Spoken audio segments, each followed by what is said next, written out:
Hey guys, before we start today's episode, I want to share some very exciting news with you. For the past year and a half, my team and I have continued to look into the disappearance of Tara Grinstead, chasing new leads and following up on tips that come our way. In that time, we've also partnered with the Oxygen TV network to bring Up and Vanished Season 1 to life on the TV screen. And we're now proud to announce that on Sunday, November 18th, Up and Vanished will be coming to TV on Oxygen. Again, that's Sunday, November 18th at 7 p.m. Eastern Time on Oxygen. And trust me, you don't want to miss it. Me and the entire team from Season 1, Maurice Godwin, Philip Holloway, Donald, and Meredith, are all back in Ocilla, uncovering new information in Tara Grinstead's disappearance. So help us out and spread the word. Tweet it, Instagram it, Facebook it, whatever you use. I promise you don't want to miss this. You can watch Up and Vanished on the Oxygen Network on Sunday, November 18th at 7 p.m. Eastern Time. Thank you guys so much for your support. And now, back to the episode.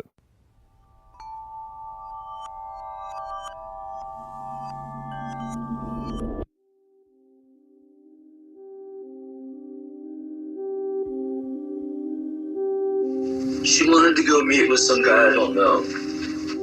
I mean, that guy's probably what happened to her. I know. Do you think it was Brian? I mean, did she describe that guy she was going to meet? Big cat. That was it. And that makes it sound like some alter ego of mine. I didn't remember this for a year or so after I was interviewed. And so, yeah, it doesn't really speak well of me to be saying it now. I've been advised by like 4 attorneys not to. I barely knew her, honestly. I met her at a party, invited her over. She came over like either that night or the next day. We hung out that night. We smoked some pot, drank some wine, things like that. And then maybe 1 or 2 other times to hang out with her. That's all I fucking know, sir. You knew her before that, right? It's not your job to be harassing me after I said I need space. That's what I motherfucking know. You can have it, man. It's fine. It's cool. You know, it kind of would be until it happens to you. So give me this space before I say some cruel stuff, please. Okay. You find some evidence that says I've done it. You air it. Do whatever you want to do because there is none of it.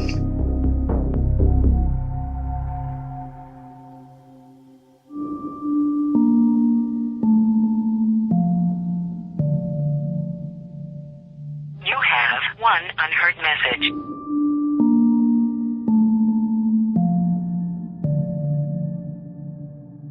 Hey, my name is, I just got a message from somebody saying that my name was brought up with the Crystal disappearance and that you were trying to get a hold of me. I'd like to clear up anything that was said.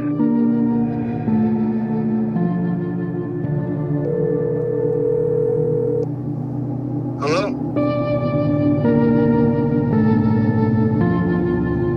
I got a couple messages on Facebook that were kind of creepy, and I was just calling to clear up. I don't know what was said about me or what you have, whatever questions you have for me. Your name's Pat, right? Yep. Do you have a nickname? Big cat.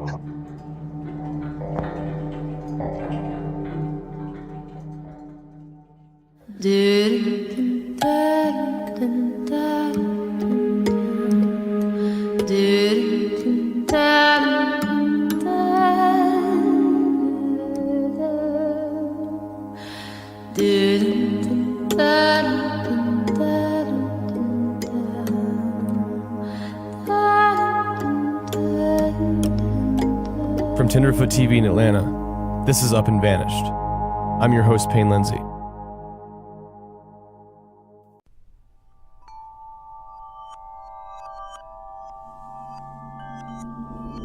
You know what's not smart? Job sites that overwhelm you with tons of the wrong resumes.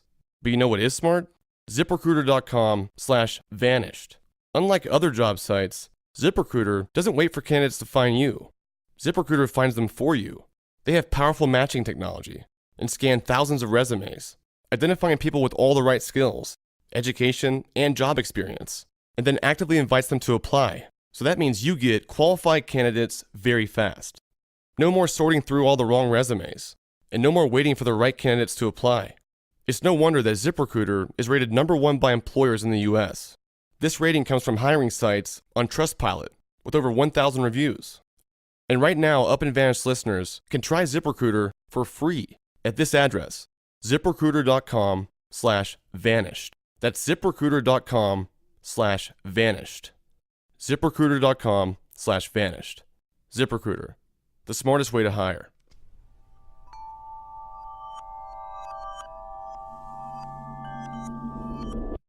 After Catfish mentioned a guy named Big Cat, I started searching for him. And I'll be honest, at first I didn't think he was real, but I was wrong. I haven't lived in Crestone for a couple years now, so I haven't been in the loop with the gossip lately. I just started freaking out because I had people messaging me that I didn't even know about this podcast, and I have nothing to hide from you guys. Like, I knew Crystal, she was cool. Hung out with her a couple times. She wasn't like a close friend. I mean, I didn't have I didn't know her too well. She came to my house about a week and a half prior to it. What he told me was that Crystal said she was going to go to your house after she left Catfish's house. Was that the morning after she left her house, or was that at nighttime? Did he say when? Because the only time she's ever been at my house, it was at night. And it was well before she went missing. I have my roommates to confirm my story. And she never came to my house any time in the morning or during the day ever. I had no ill will towards that girl, and I don't know why he would try to point fingers at me. I asked about the last time you saw Crystal. What were the circumstances? It was at my house, and it was a solid week or two before, she was said to be missing. So was that like the beginning of July? I don't remember exactly when it was, honestly, man. I couldn't tell you the month or the date. I don't remember exactly what happened, but, I guess she invited herself over. I don't know if we were at the brewery that night or what, but it was just like a casual thing. She kind of invited herself over and having, a beer. She didn't seem like she was strung out on drugs. Yeah, she seemed fine. She didn't seem sad.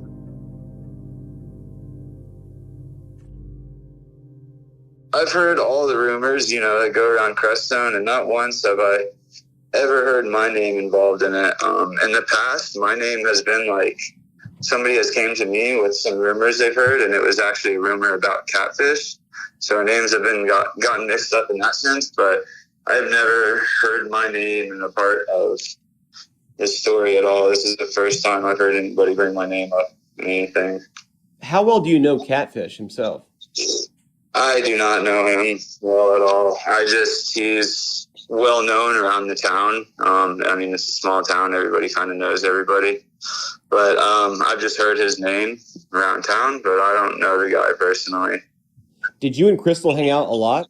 No, we didn't hang out much. She was over. She was hanging out with my roommates and I. And I wasn't super close with her, but she was just, she was just a very friendly person, and kind of just invited herself over and hung out one day. I really don't remember what was said. Nothing obviously too important was said because nothing stands out. She seemed fine, man. She didn't seem like anything crazy had happened. I wish something would come to mind that she said, but nothing does, man. It was never a party. It wasn't a party for anything, but it was at nighttime. And I know Catfish said that she had went there during the day, and she had never been at my house during the daytime ever. In the last couple weeks, Big Cat has been hearing tons of rumors involving his name. This is what was said, actually, that there's a full moon party at my house, I guess. And that she was at this full moon party, which was a lie. I never had parties at my house. I lived with a newborn baby. I lived with 4 other people. I had roommates, so I had to respect them. They remember the night she was over too. And I have nothing to do with that, man. And that whole drug culture I stay away from that. I don't throw parties. I don't invite those people to my house. I don't know why he would point fingers at me if he's trying to shift the blame off from him. I don't know. I don't know that guy. I've never had any bad blood with him, so I don't know why. I don't know why anybody would want to kill her. She was a fun, go-loving girl, She was easy to get along with. Everybody liked her, He easy person to get along with if you don't even know her and just meet her on the street. So I don't know why anybody would just want to harm her. I'm not worried about it, dude, and I'm not worried about Catfish trying to slander my name. Like, yeah, I have alibis. I don't have parties at my house. I have roommates that can be my alibi. There's a newborn baby in there. So, I mean, I don't know how to get in touch with him, but I will totally call him and see what he has to say about that. I will message him on Facebook, dude. Hopefully I get a response. Maybe he'll call me, but either way, I'll try to get a screenshot and record it for you. I don't know him well at all. I just know I don't think that he's a violent, bad person, but he just has a lot of problems. I'm going to hit him up, and I'll have a response for you by tomorrow for sure.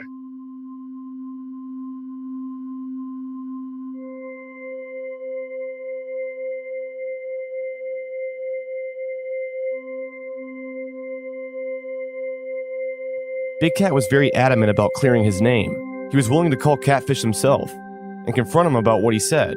I was anxious to hear how that would go. After we talked for the first time, he sent me the contact information for his roommates, who he said would corroborate the last time he saw Crystal, which was more than a week before she was reported missing. He also sent me an official statement of sorts about what all he remembers during his last encounter with Crystal. He said this: "The last time that I saw her was the first week of July sometime. She kind of just invited herself over, and she left that night. Had not seen or heard from her since then. But she seemed happy. She may have had a drink in her hand, so she may have been drinking, but was not out of control and was not on drugs to my knowledge. She left that night. Not sure what time, but it was not extremely late. I honestly don't remember what our conversations were about, so there obviously wasn't something too important said, but I don't remember her saying anything before she left. She seemed fine, honestly." I corresponded with some of his roommates, and the story was the same there too. Coincidentally, after the last episode aired, Crystal's sister Amy realized that some of her friends knew Big Cat personally. She called me to tell me about it. All he said basically was that he recognized his voice, and he asked if he said, "Do you think he had anything to do with it?" And then I said, "You know him?" And he said, "He's a homie." And I asked if he knew his relationship to Catfish, and he said, "No, I don't. Big Cat's a badass dude. I can't see him hanging around people like Catfish." But I don't know Big Cat, so like, you know. When he said I can't see him hanging around people like Catfish, it makes me think he knows about Catfish and knows what he's about. I can't substantiate it, but just from looking at the writing, this kid, Kit, doesn't seem to think he had anything to do with it. I said I was just wondering, because when his name came up in the podcast, I just thought it was a little bit strange. What I would be curious is, like, is he a homie that, like, he's seen in the past 2 years? You know, like, I've got homies that I haven't seen in a while. So Big Cat, I've never heard that until podcast. Yeah, I haven't heard his name anywhere in the rumor mills. People spend their whole day on those threads making up lies, you know, and of course a juicy murder story would be a good one to, you know, delve in on. And like, threads are like dreads. There's no combing through them really, because it's all mumbo jumbo. I don't know, I just don't get the instinct that this Big Cat kid, maybe he knows Catfish, but I just don't have the feeling that he's, like, honestly in any way involved. But I feel like it doesn't hurt to poke around. The next day after I reached out to Big Cat, he sent me some screenshots of his attempts to reach out to Catfish via Facebook. Big Cat sent Catfish a message that said this: "Hey, call me when you can. I've been talking to these podcast people, and I was told that you said Crystal went to my house after leaving yours. I haven't seen her since a week or two before she went missing. Why are you bringing my name into this?" Catfish didn't respond. Big Cat also called Catfish on Facebook Messenger. No answer there either. Yeah, man, I tried to call him. It won't even ring. It says that it's not allowing me to contact him because we're not contacts on Messenger. It's weird though. Last time when I first tried to call him, it was ringing and going through. but I would love to call him and record it and see what he has to say. Eventually, Catfish blocked Big Cat on Facebook, and then randomly Catfish's Facebook disappeared entirely. Then it popped back up again, this time with a new name, his real name. He's no longer Catfish on Facebook. I would just ask him, what he heard from Crystal and why he was trying to bring my name up into it, all these years later. And I honestly kind of feel like he's just using my name to get the spotlight off of him. And, I don't know. People know me from Crestone, man. Like, I don't have a reputation like that. I don't think anybody thinks I had anything to do with that. The first time I've ever heard my name involved in this is Catfish bringing it up. Like I said, our names have been mixed up in gossip before, so I don't know if he's trying to use that as an excuse to get the spotlight off of him or what. I hope you guys figure this out, man. And definitely, if there's anything else I can do, I'm here. You got my number.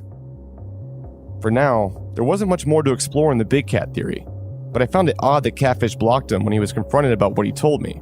But there still wasn't enough information to rule anything in or out.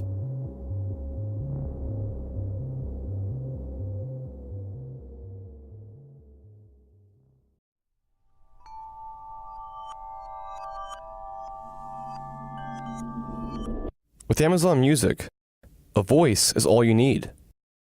Discover over 50 million songs and thousands of curated playlists and stations across all your devices, just by asking. Find your favorite songs at the tip of your fingers and the tip of your tongue.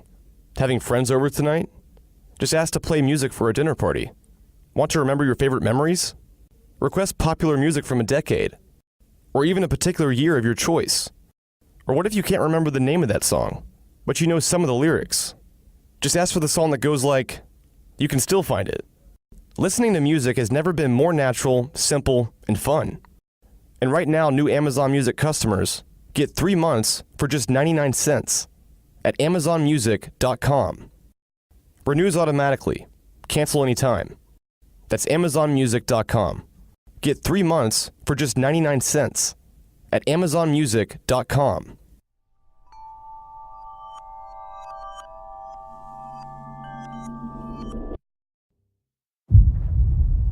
At the Crestone Eagle newspaper, the editor showed me the ads Crystal's family have been running in the paper. Yeah, they ran an ad, and they did that again this month. They've got a full-page ad. I haven't heard from them for a while, so he just put another full-page ad in. So I think this is either the second or maybe the third time he's done that. Rodney has remained vigilant in his search for Crystal, continuing to poke the bear in any way he can, reminding the town of Crestone that they're never giving up in their quest for the truth. He's bought full-page ads in the paper about the reward money, and he's personally sent out letters to every resident in town. I had sent out postcard the beginning of the month addressed to the residents of Crestone. I went through the reward, and there was a picture of Crystal on one side and Kasha on the other. With either this coming ad or the next ad, I'm just going to start throwing provocative shit out there, and hopefully some of it sticks, as long as it doesn't endanger my family. But I'm getting prepared for that too, so if somebody wants to come that direction. The next ad, today I was rewriting it, trying to decide if I wanted to run it this month or next month. I was on the fence about it. To the persons responsible for Crystal's murder. You know who you are. We know who you are. And I also said animals, and that includes the aquatic type. Before Catfish left town, Rodney was in Crestone himself, and he was talking to the deputy Wayne Clark. So I had asked him if he knew where Catfish lived. He took me by his house, and it just so happened Catfish was standing out by the road when we drove by, and he waved. Oh, I don't think he knew who I was. He knew who Wayne was. Is this guy dangerous? And I've asked him that before. Well, yeah, he's real dangerous. But the people that he deals with are even more dangerous.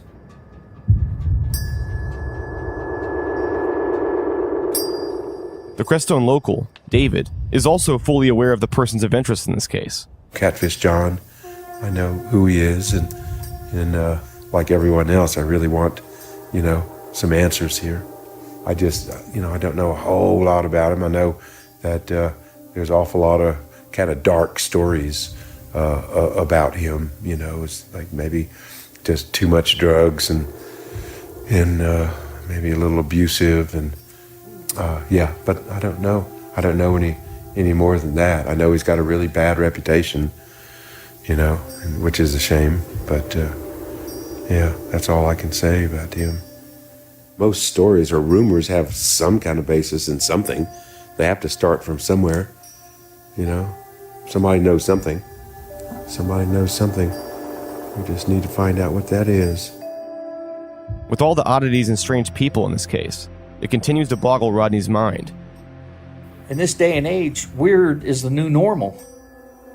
In a sense of, I think I can be surprised by something, and no, I'm not, because, what was it, the one in where the wife killed the lover of her ex-husband, and then she married, and they got her 23 years later. She was a clown.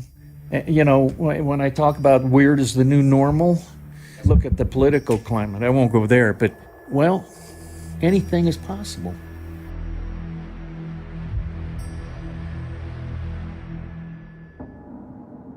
Rodney and Crystal's family have all heard my call with Catfish now, and they share a unique perspective on what Catfish is saying to me. Shock and awe seems to have a profound effect on a lot of people, and if the people are on the fence, this may be something that kind of knocks them off the fence.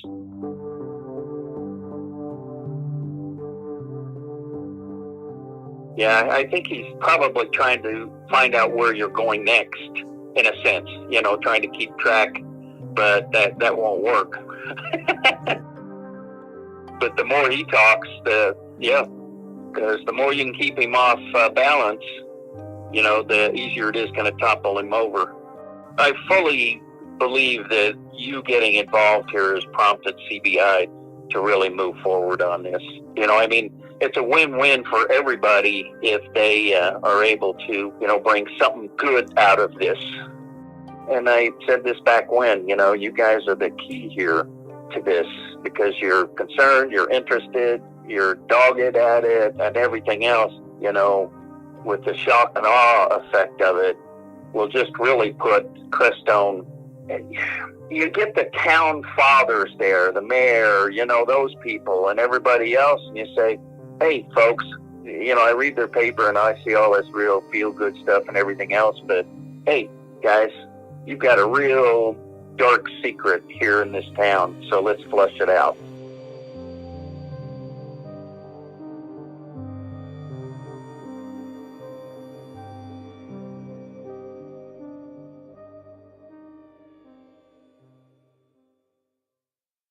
The sheriff believes that this is no longer a missing persons case. He's pretty clear. He believes that foul play is involved. I don't know if they've taken the actions that the public believes should occur if he thinks a homicide happened, but that's what they believe. They don't believe she just walked off. They believe that this is a case of foul play. They just haven't figured it out yet. Maybe they're getting closer. We can only hope. They're talking about it, right? Your podcast has brought that town to speak about this openly. And I believe that they were speaking about it quietly in corners and in their own homes prior to the publicity from your podcast. I think people are really interested now in figuring this out, even people who live in town. Maybe there's some scared people, but I think that it's produced more people that are brave at this point. They need to fess up. They need to move forward as a community and flush out the truth. I think you've pushed them to do that. It's not exactly a waiting game, but it's pretty rare that these things never get solved. And hopefully it'll be soon. Because people like to have it solved so that they can see justice. They can see a cause and effect, an exposure, and somebody bad who gets caught, and a conviction. It's probably less interesting 30 years from now, right? All the people who really care about her are gone, have died, forgotten. it would be best to get it solved now. And now's the time, because people are talking.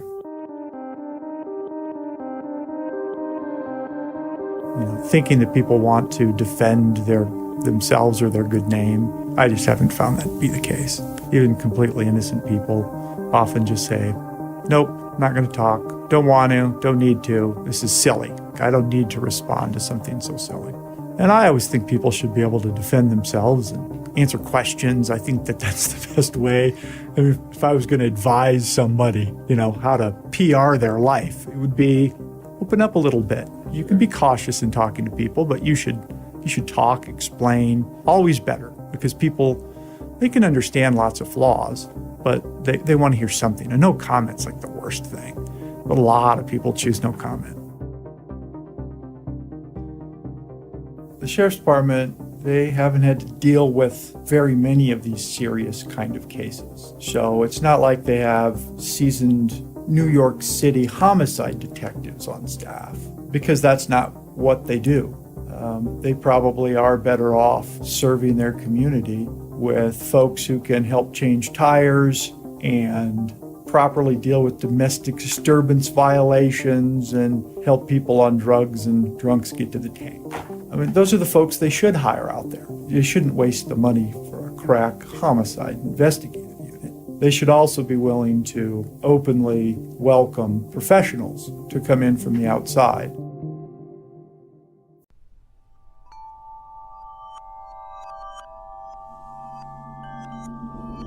Nobody wants to feel like they're overpaying while shopping online. But did you know there's an easy way to make sure you're always getting the lowest price? It's called Honey. Honey is a free shopping tool that automatically saves you money by searching the internet for the best promo codes whenever you shop online. That means that you get the best deals without even trying on all your favorite sites like Amazon, eBay, J.Crew, Walmart, Sephora, Expedia, and more. In fact, Honey has already saved its 10 million members an average of $28.61. That adds up to a whole bunch. Recently, I saved $11.48 on a brand new wireless speaker from Bose on Amazon. It's free to use and installs in just 2 clicks. Honey has over 10 million members and over 100,000 5-star reviews. There's no reason not to add Honey to your browser today. Get Honey for free at joinhoney.com/vanished. That's 2 words. joinhoney.com/vanished. Honey, the easiest way to save money while shopping online.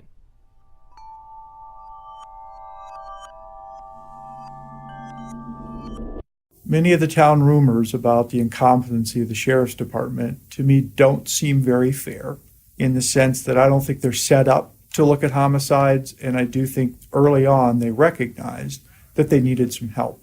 And I have to give them a lot of credit for that. If mistakes were made, mistakes are made. You can't go back and change history. Do I think that there was a conspiracy to hide evidence or change evidence or intentionally not look into this as a serious matter for some period of time to let suspects get away? No. I just don't think that's at the heart of any law enforcement agency. If we see corruption in a police agency, it's a small group of people or 1 or 2 people, but it's not usually the whole structure. And I never got the feeling of that. I mean, I think they're doing the best they can. And by calling in outside help, it gives me, I guess, some hope that somebody with a second set of eyes, a keen set of eyes with some experience in homicide investigations, can spot what they need to help the Sheriff's Department locally look good. Like, y'all get credit for it. Let's get it solved. Crystal's case has been littered with hearsay. It's been difficult to sort through. But just as you'd expect, certain names and details have stood out over time. Still, Crystal's case is especially difficult in a few ways. 1, the timeline is fuzzy. There's not a clear 24-hour period that everyone agrees on.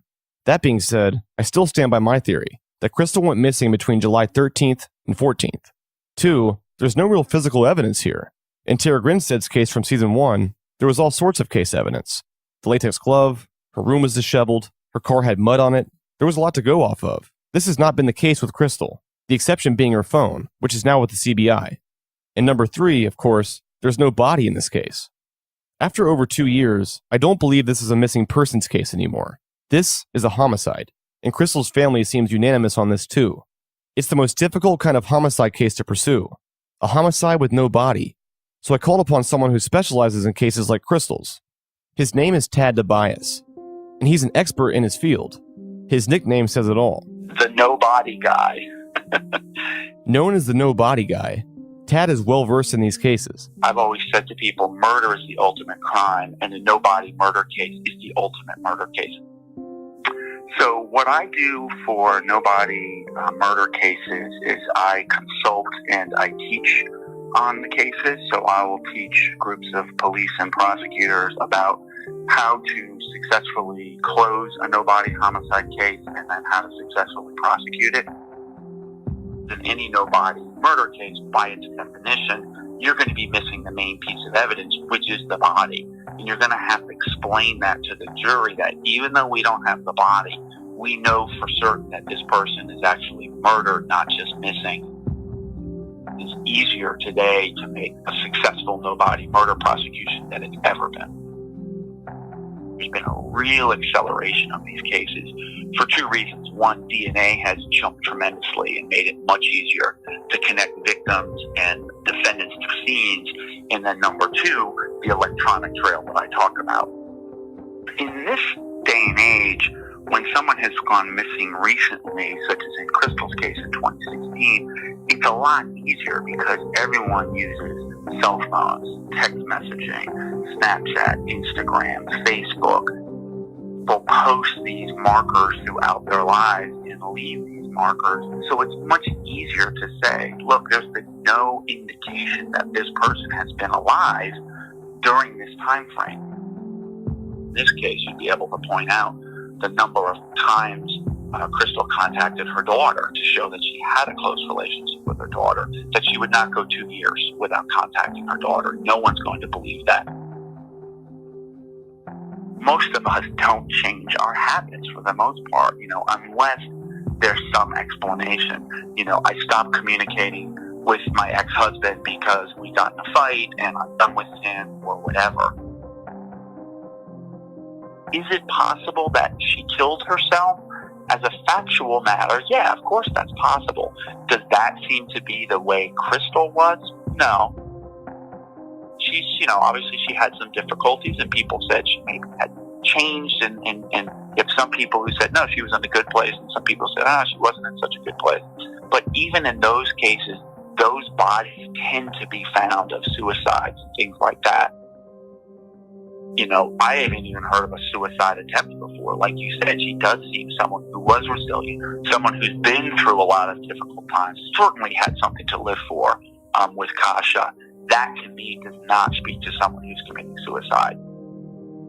So then you go to, okay, then she's wandering around out there, she gets lost, dies of lack of food and hydration. Well, that doesn't seem likely either because she's someone who had been in the area. She's someone who is familiar with the area. She's not, a dumb tourist going down the Grand Canyon with no water and flip-flops.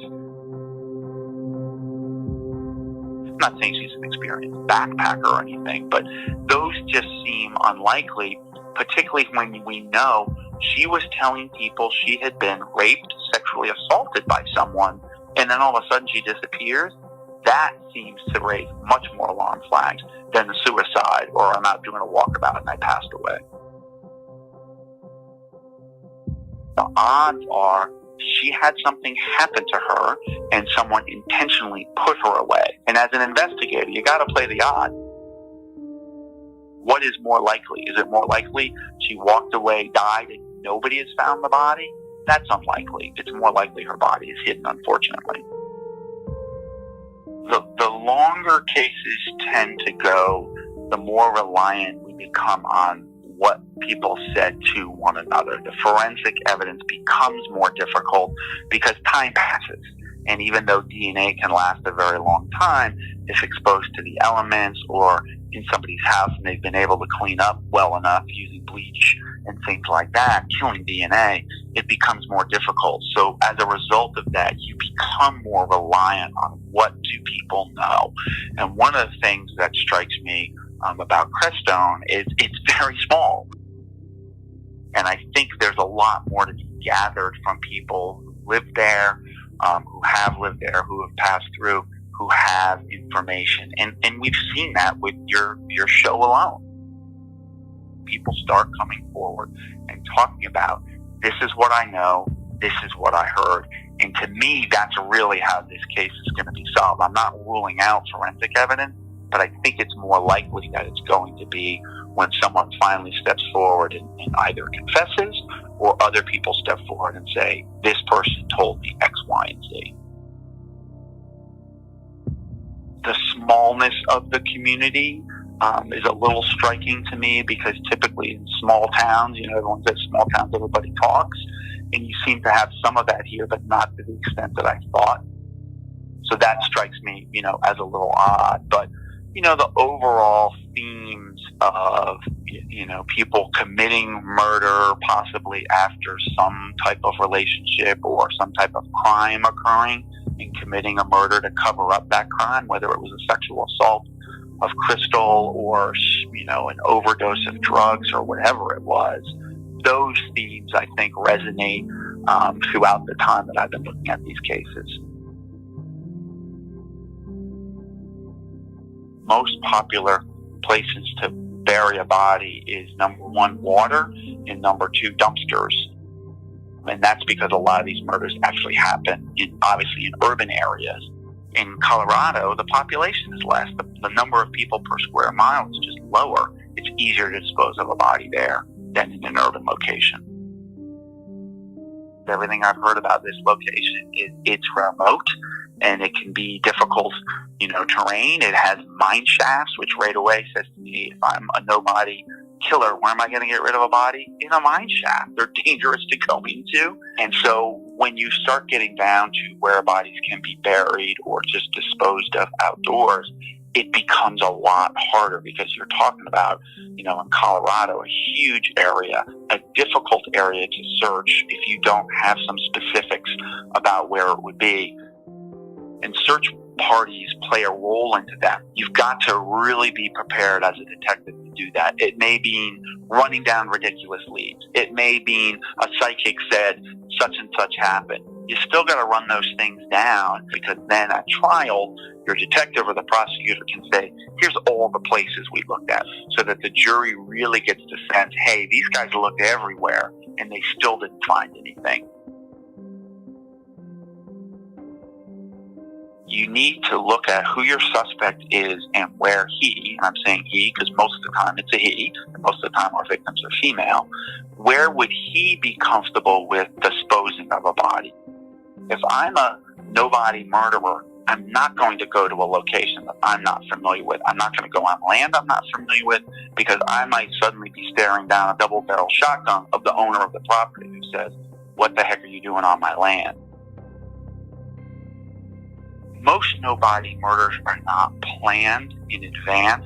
Most of them happen because there's a fight between two people. People who were in love, people who are in love, those types of things. And so there's not often a lot of planning. The difference here is if you have the presence of more people, there's going to be more of a panic and let's just get rid of the body quickly. Let's get this done. Let's get this out of my house and let's go, somewhere else. So that could lead to an element of a more kind of slapdash disposal of the body. Yeah, although I will say, from all the people you've interviewed, none of them seem like massive planners. Most missing person cases are not necessarily ones that you can translate into a successful no-body prosecution, because when you don't have the body, it's such a huge disadvantage. I liken it to, it's like a 100-meter race where the murderer gets to start at the 30-meter mark and I'm starting at the start line. So while I'm a big advocate of doing no-body cases, I take a body every single time. If you can find the body, you're always better off, because the body gives you so much information about the crime. This case, Crystal's case, I would say you should still be looking for a body, because there's a chance you're going to find something.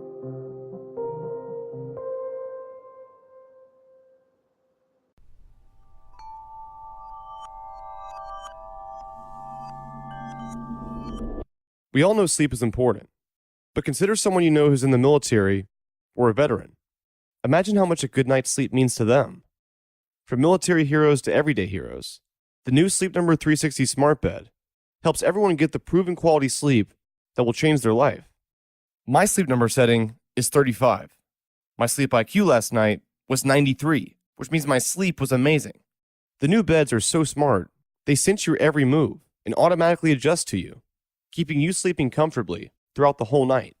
Come in during the Veterans Day sale and save $400 on a Queen Sleep Number 360 C4 Smart Bed.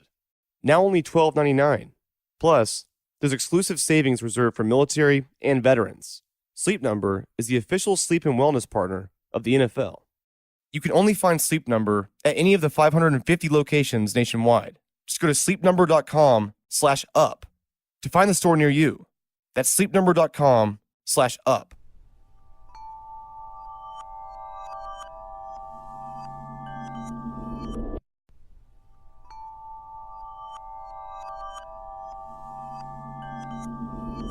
Guys, fall is here. As you switch out your wardrobe, now is the perfect time to upgrade or restock your drawers with all new fall colors and prints from Tommy John. Tommy John obsesses over every little detail and stitch by using proprietary fabrics that perform like nothing you've ever worn before. Tommy John's men's and women's underwear sport a no wedgie guarantee, comfortable stay-put waistbands, and a range of fabrics that are luxuriously soft, feather-light, moisture-wicking, breathable, and designed to move with you, not against you. That means there's no bunching and no riding up. Tommy John is so confident in their underwear that if you don't love your first pair, you can get a full refund with their best pair you'll ever wear or it's free guarantee. So what do you have to lose? That includes their new life-changing women's underwear, now fully back in stock. Before you spend another dime on cheap, heat-trapping multi-pack underwear, remember, there's a better way to take care of your goods. Tommy John. No adjustment needed. Go to TommyJohn.com/vanished to save 20% on your first order. That's TommyJohn.com/vanished for 20% off. Only at TommyJohn.com. TommyJohn.com/vanished.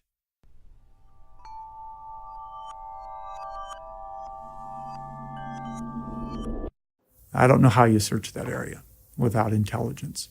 You need intelligence to smartly look. It's vast.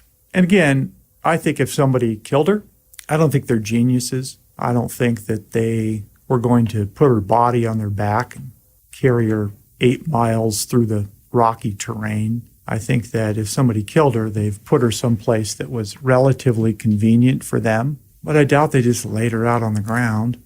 Very unlikely. Even the most idiotic criminal would do something to conceal a body.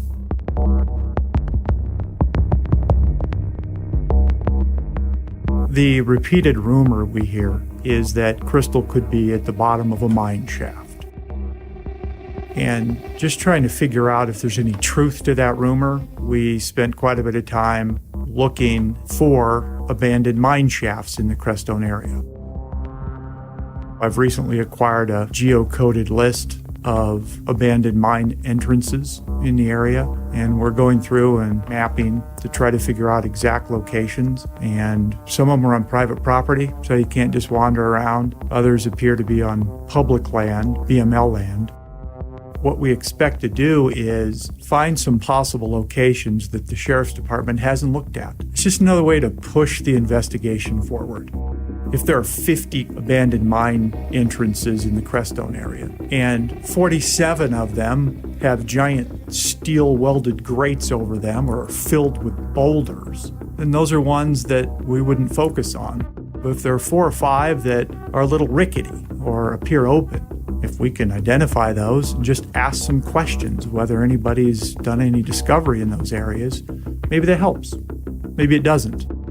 It's just one way as reporters we think we can help. We're willing to do that work. I've been involved with some grid searches for little kids that get lost. There are hundreds of volunteers that walk arm length to arm length apart, mile after mile, looking for little kids that are missing. And those are small areas, and they might take 1,000 people. Up at 10,000 feet down that part of the state, it's tough in the snow. We are fighting the clock. Now, I want to break down the timing of this snowfall tonight. This is 8:15, still hanging on to that snow in the high country. And that's really the beginning of our next storm system moving in. You can see it covering the high country. 14 inches of snow, over a foot of snow in the past 24 hours. Snow's an issue. We've been watching the weather. We're trying to get back out to Crestone to do some more work. The work that you're talking about and the work that we want to do requires that there not be snow on the ground.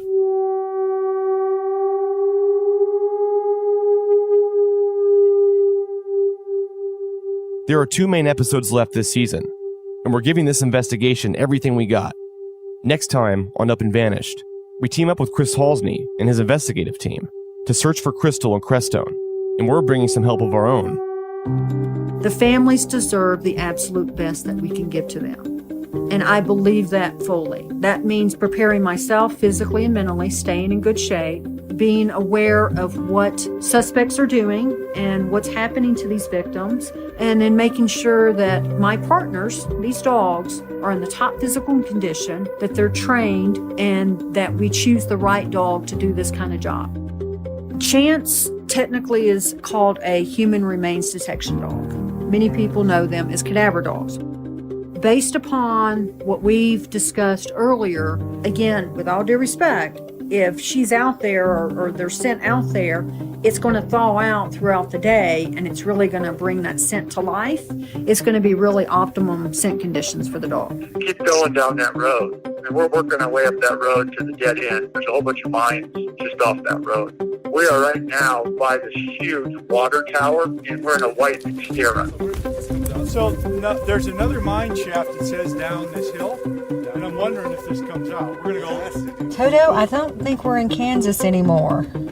Or in this case, Chance, I don't think we're in Georgia anymore. We will know more at the end of this day than we did at the beginning of this day.